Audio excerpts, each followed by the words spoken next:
voice, Darren Freeman, earlier this week.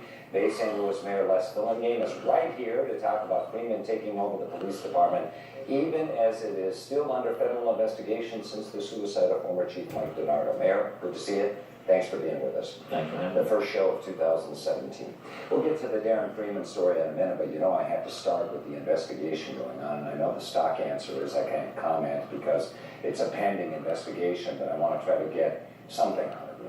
$300,000, they say, misappropriated from the forfeiture fund. How would you characterize where that investigation is right now from your perspective? Well, that's not part of the investigation. The only federal investigation that's ongoing is in the police chief's death. The $300,000 of DOJ money that was not spent over the 20 years of the program is just waiting for the final report from the DOJ, basically suggesting how we go forward. And do you have any idea when they may conclude this thing? Or have you been up front, everyone with the city involved in providing all of the information that's been required? Oh, we've always been very upfront. You know, the review started well over a year ago, and it's just taking, I guess, the normal federal pace to get things done. But the preliminary report that came out with the initial findings basically was that things that we knew, that it hadn't been reported properly and it hadn't been put into a separate fund, had been out for quite some time. And we're really expecting the final report just to be a reiteration of that and a culmination of a consolidation of all the reviews that it's been through, and basically some guidelines for us to go forward, to stay in the program, and how we spend the money. Have you noticed an erosion in trust among the citizenry in Bay St. Louis as a result of this story bubbling in the news for so long? Well, I think the erosion of trust has been in the way that that it's been misreported, you know, because it has never been about any missing money. It's never been about anything that was misspent. It was always about the fact that the money had been placed in a general fund account and played on and used in general policing purposes and general fund purposes for many, many years. When it came to our attention that it needed to be handled differently than that, and it had much tighter guidelines, is when we started the review process, and we're just waiting for them now to collect all of their findings, which is not going to be any different than what we've got. They just went back and accounted for all the receipts that we've had in the program dating way back, you know, to the early 2000s, and they'll come back and tell us now, you need to take this much money and spend it this way. Okay, let's get to Darren Freeman. Mississippi Highway Patrol trooper for more than 2 decades, heading up their Internal Affairs Division. He seems abundantly qualified to me. It seems like you've stumbled on a terrific pick here. You may not like me using the word stumbled, but he seems so qualified. Why does he just get this 6-month term? Why wasn't this officially done this past week? Well, you said stumble, but I would say lucky. You know, we're very lucky to have somebody with the background and the skill set and the tremendous history of law enforcement that Darren has come to us and be interested in taking over our police department. The reason that it's just 6 months is because we can't appoint any department heads, which includes our police chief, for longer than our terms are. And as we know, this is an election year, so our official terms end in June.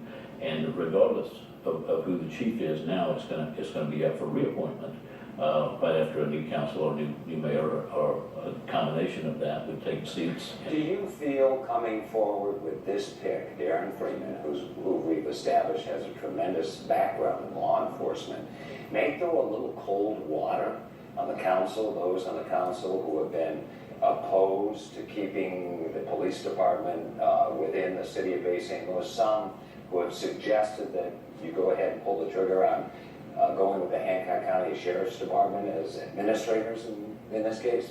Well, yeah, I think it'll end the argument about anything that relates to instability. You know, I think that the stability and structure of the police department will be almost immediate. You know, he has already been on the ground working for just 2 days, and he's gotten way more than 2 days worth of work done. I think that really was the only void in our police department was the dedicated leadership that has some permanence. We had a tremendous young man, Wes Maley, who's the captain of our police department, stepped up after Mike's death and took the reins and has done a tremendous job of running the police department. But he was the very first one to say that I am not ready to do this permanently. I want just a little bit more time with somebody that has a lot more under their belt and brings a lot more to the table than I do.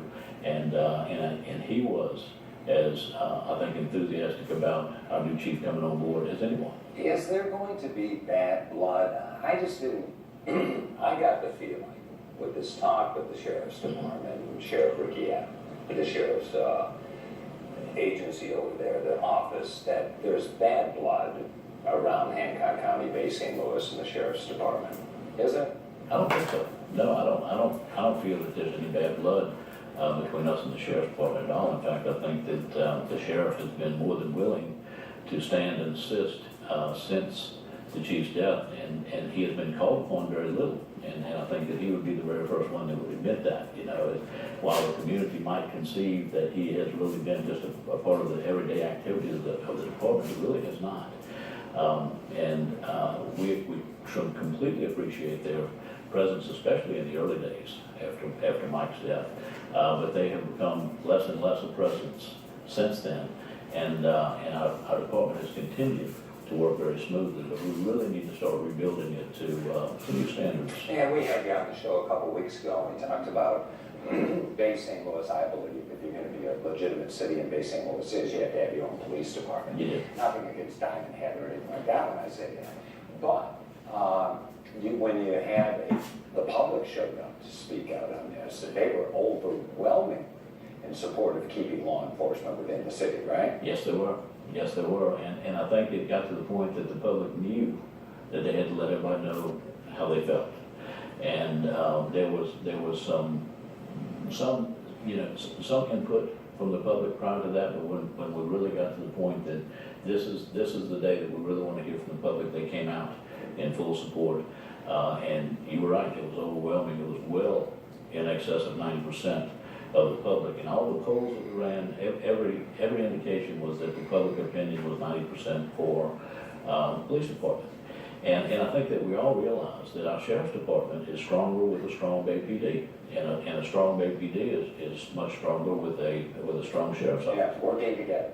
Working together, and they've always worked together. And I don't think that there will be any time in the future that there won't be that willingness to work together, especially at investigative levels, drug enforcement levels, and all of those areas that we have always cooperated. All right, municipal elections coming up later this year, and we'll keep an eye on the situation over in Bay St. Louis. Mayor Les Fillingame, thanks so much for being with us. Thank you, Jack.